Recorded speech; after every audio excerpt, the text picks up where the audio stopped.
Alrighty guys, welcome back to the channel. Thank you so much for clicking on today's video. Today we're going to be talking about a TikTok that has been going all over the place. It's been going like super viral, and it is like so many people have tagged me in this, so many people have sent this to me, and people are curious about what I think. And so without further ado, let's just get into it. So this is the TikTok right here. It is from Ultimate Motivation, and I'm just gonna play the whole thing. It's only 22 seconds, and then we will go over it. We argued that the only reason people admire bodybuilders who have built their body with muscle and not obese people who have built their body with eating huge amounts of food is because there's prejudice against fat people. And so bodybuilding could benefit from including the non-competitive display of fat bodies alongside muscular ones. So basically, so if you were listening, she is comparing someone that is doing a bodybuilding show, bodybuilding competition that, has put in months, years of effort to get on that stage as the same as someone that has just, is just overweight and has gained a lot of weight because, they just have. And I think that is patently pretty much ridiculous. I think most people that hear this would think the same thing. Like if you look at the comments, right? This lady, I'm somewhat of a bodybuilder myself. Ironically, bodybuilders also eat a huge amount of food. What's really impressive is that she legit convinced herself that this is a good idea, right? Laziness versus extreme dedication, right? The way she said that with a straight face was impressive. I couldn't have said that with a straight face, or it's because it takes work and determination. So pretty much everyone disagrees with her, right?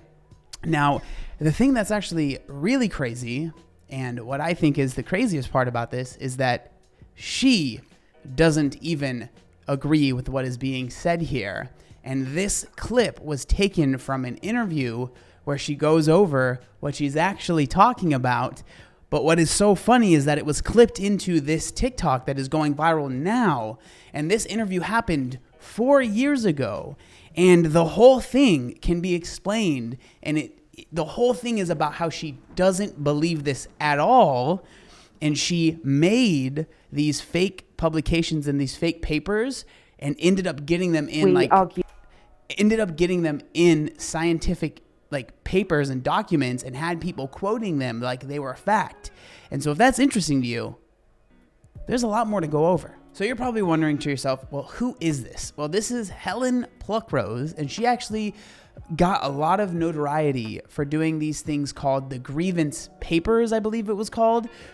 Grievance studies affair is what it was called, right? Where she basically faked studies and they ended up getting published. There's a Wikipedia that goes over it that will be able to explain it a little bit better. So this is the Wikipedia right here, and it's grievance studies affair, right? And this is, I think this is like kind of a good, just short, concise little blurb that will tell you kind of what they are. So through their series of hoax articles, James A. Lindsay, Peter Boghossian, and Helen Pluckrose, who is the woman in that video, as you can see here, intended to expose issues in what they term as grievance studies, a subcategory of academic areas where the three believe a culture has developed in which only certain conclusions are allowed, and put social grievances ahead of objective truth. So again, that thing that she was talking about is part of a longer video where she explains what these grievance studies is, and then she goes in depth about the whole fat study thing, which is just so interesting. So we're going to go over that video as well. So this is the YouTube channel that's a part of. I don't know really anything about the guy that's interviewing her. I really don't know much about him. John Anderson.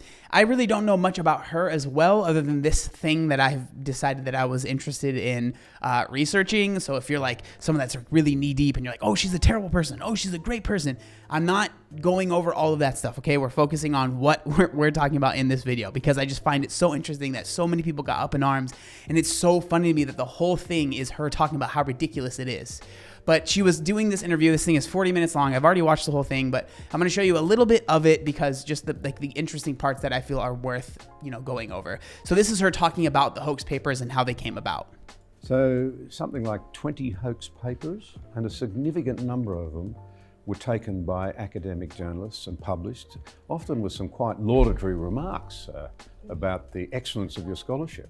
Yes, I mean, we retired 6 of them as unworkable, but we had 7 accepted and 7 more were in the process when we had to call a halt.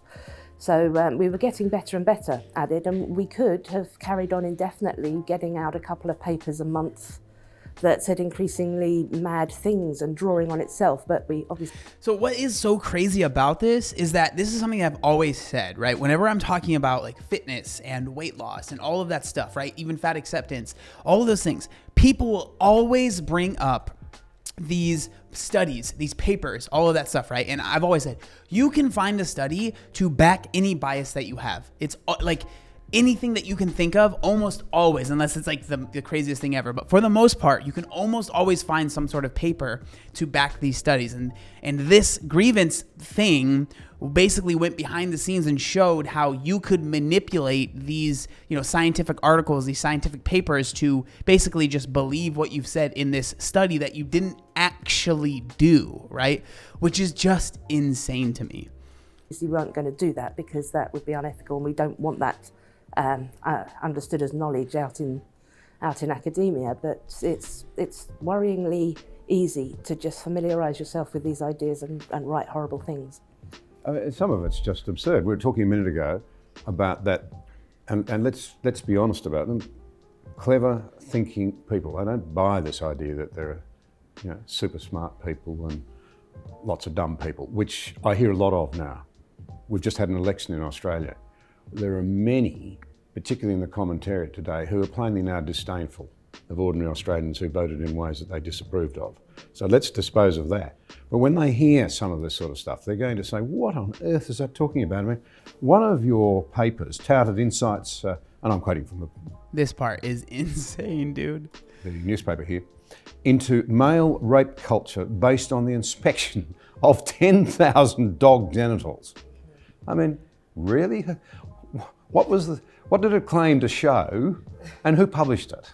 That was Gender, Place and Culture. That's a feminist geography journal. So we're not worried about geography. It's not one of the high up geography journals. But when you get a kind of identity study attached to any other discipline, like feminist geography, feminist social work, then that is when you see some real sort of madness appear. So yeah, our dog park paper, as we call it, it argued that by looking at dogs in a dog park and incidents of unwanted humping among them and how humans reacted to that, we could confidently state that both dog parks and nightclubs were rape condoning spaces and that we should train men like dogs. And we submitted a first draft of this, and it was received positively. One of the reviewers suggested it could be benefited by the addition of black feminist criminology. So we did that, and it really is an absolutely absurd paper, but there's also a very dark element there. So what you just explained was that they were able, quote, again, they didn't actually do this, right? But in the paper, they said they were able to study 10,000 dog genitalia and then come to a conclusion that dog parks and nightclubs are like rape condoning spaces. What is crazy is that they didn't even like go up to dog, like they literally didn't do any of it. They just wrote that they did it, right? And people believed it, and it got published, and then people were talking about it, and they were using it as like a way to, again, bolster their argument, right?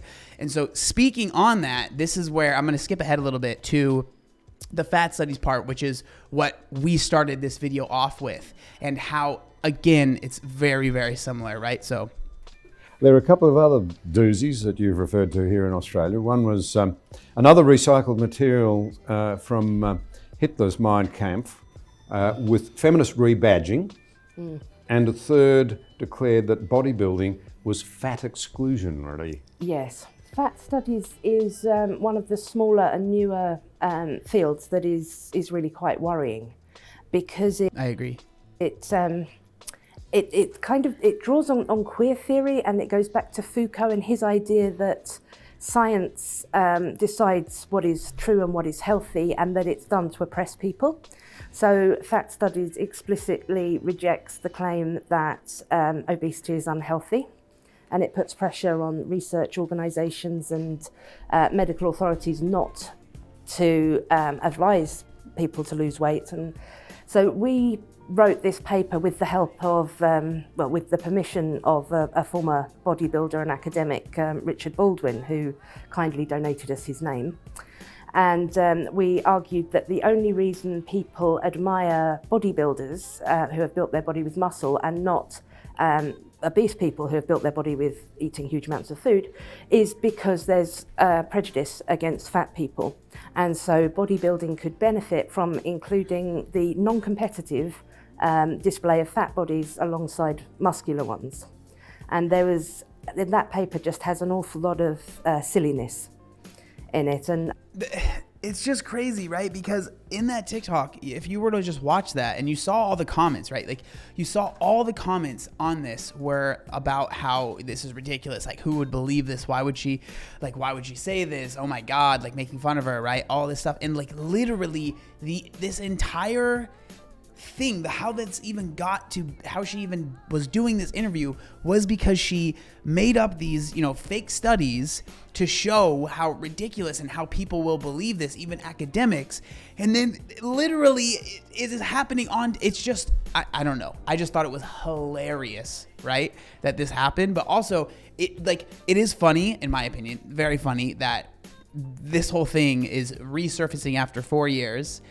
But it also shows that, like I've always said, like just because you can find a study, just because you can find like an academic and blah, blah, blah, that doesn't necessarily mean that it's like 100% true, right? I do think that it's important that we're able to trust these institutions. And I do think that it's a bad thing that so many people are so distrustful of any sort of academics and all of that stuff. Like I do think that it's a problem, but I don't really know how to fix it, but I do think that it's something that you need to be worried about, right? Like just because someone is a doctor or they say, oh, this study says this or this study says this, just because those things are out there, that doesn't mean that you have to necessarily believe it. And also you got to be careful. Like now there's going to be people making up completely fake studies that are getting published. But I do think if this was something that is a problem, it's good that it was, unearthed and now people know about it, because hopefully the people that do publish these studies and stuff will take a second to maybe do a little bit more research and make sure this is legit and it's not just them hoping that it's true, right? Because it maybe agrees with how they feel about certain things and then them publishing it, right? And yeah.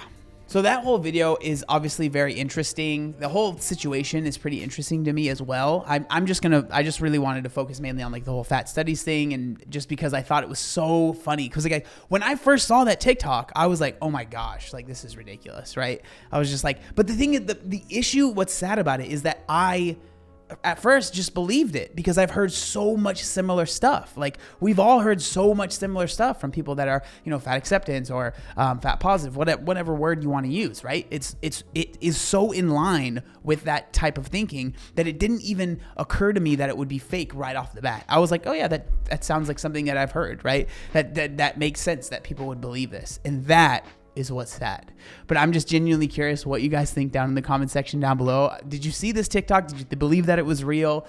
I'm just curious. So thank you so much for watching, and I'll see you next time. Peace.